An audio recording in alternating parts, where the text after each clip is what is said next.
को याद हो एक बार वीडियो आया है इस प्लांट का। ये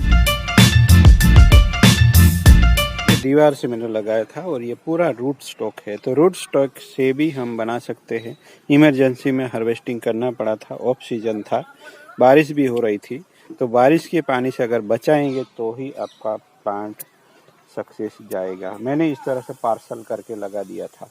यहाँ अंदर एक और है प्लास्टिक जिसमें खाद होता है, वो उसी के अंदर मैंने सिलाई करके उसको अंदर बना मिट्टी सेट करके उसको लगा दिया था और पूरा प्लास्टिक से व्रप कर लिया था। यानी उसको थोड़ा वैक्यूम की तरह रखा था और फिर उसको जैसे स्प्राउटिंग हुआ फिर मैंने कुछ वक्त पानी भी दिया है। अभी तो मैं वाटरिंग भी करता रहता हूँ। ये गलती से कट गया है तो काट ही दिया है। तो यहाँ बहुत सारे शूट्स आ जाते हैं दोस्तों, वही मेन है। अगर किसी को लगता है कि यहाँ से बहुत सारे शूट्स होके यहाँ सेब मिल जाएगा, भूल जाइए, वो बेकार है। तो यहाँ केवल 2 लिए हैं, एक ही होने चाहिए, फिर भी मैंने 2 लिए हैं। ठीक है, चलते हैं आगे क्या होता है। यहाँ भी एक स्प्राउटिंग हुआ है। अगर आपको चाहिए तो कुछ रख के देख सकते हैं, तो कोई काम का है नहीं, क्योंकि इसको हम दीवार से ही सटाने वाले हैं। तो चलिए इसको निकाल ही लेते हैं। रूट स्टॉक में स्प्राउटिंग होने में थोड़ा वक्त लग सकता है। अगर आपको लगता है कि बरगद को इस तरह से हम बना सकते हैं, तो मेरे ख्याल से नहीं होता, मुश्किल होता है थोड़ा, या होता ही नहीं। ये पीपल यानी फाइकस एम्प्लीसिमा या सीला है, जिसके साथ ये अच्छे से ग्रो करता है, बिगिनर्स के लिए अच्छा है। यहाँ त्रिशूल है, तो जो इस टाइम से नज़दीक है उसको निकाल देते हैं। तो यहाँ ब्रांचिंग ही स्टार्ट हो जाएगी। अब मैं इसके वायरिंग कर दूंगा, जिससे यहाँ कोई प्राइमरी मूवमेंट हमें मिल जाएगी। चलिए वायरिंग कर लेता हूँ। बिना मेन स्टेम से फिक्स किए हम इसमें वायरिंग नहीं कर पाएंगे। अगर करने की कोशिश भी की तो ये उखड़ सकते हैं।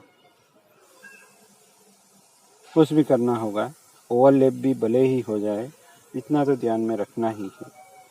ये लीडर कहलाते हैं, इस तरह से ग्रो हुए और तुरंत ही निकल जाते हैं दोस्तों। इसलिए इसमें ज़्यादा सावधानी बरतनी चाहिए। ये सिंपल वायरिंग से थोड़ा टेक्निक, कुछ ना कुछ जुगाड़ तो करना ही है। जो प्रॉब्लम आता है उसको फेस करने के लिए हमें जो कुछ भी युक्तियाँ लगती है, उसे जुगाड़ भी कह सकते हैं या टेक्निक भी कह सकते हैं। यानी जो टेक्निक होती है एक तरीके से हमारे देसी भाषा में कहे तो वो जुगाड़ ही है।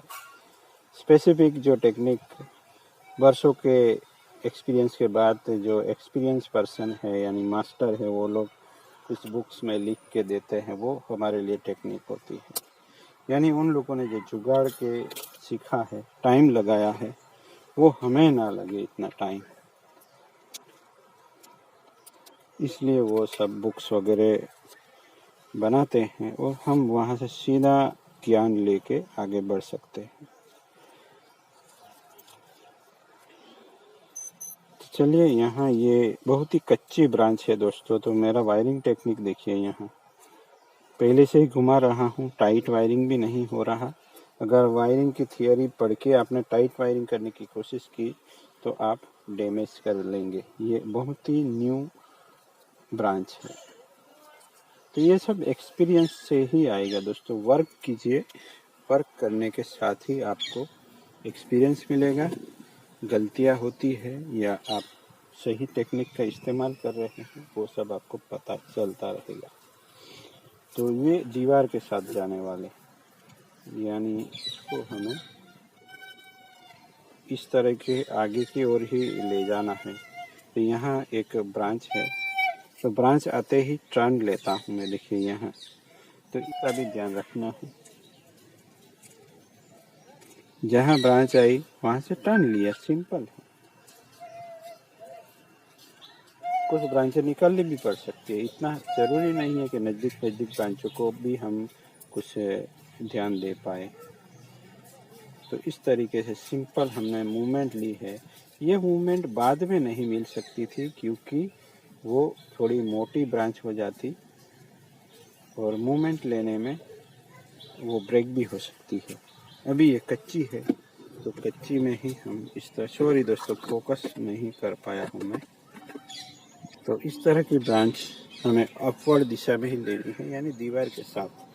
वो ये बाहर की है तो थोड़ा इधर चलेगा, यहाँ ब्रांच है तो वहाँ से टर्न ले लेना है, यहाँ दूसरी ब्रांच है वहाँ से टर्न ले लीजिए, बस सिंपल है।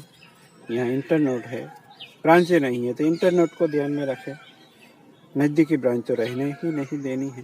तो इस तरीके से कैसे भी आपको एक मूवमेंट दे देनी है जो इसी स्टेज पे पॉसिबल होती हो। तो इस तरह की छोटी या काम की टिप्स तो आप सबको मिलती ही रहेगी दोस्तों, सिर्फ बने रहना है, वीडियो देखते रहे। अभी आप कुछ ना भी करते हैं तो भी, तो चलिए बने रहे ऐसे ही। Thank you for watching.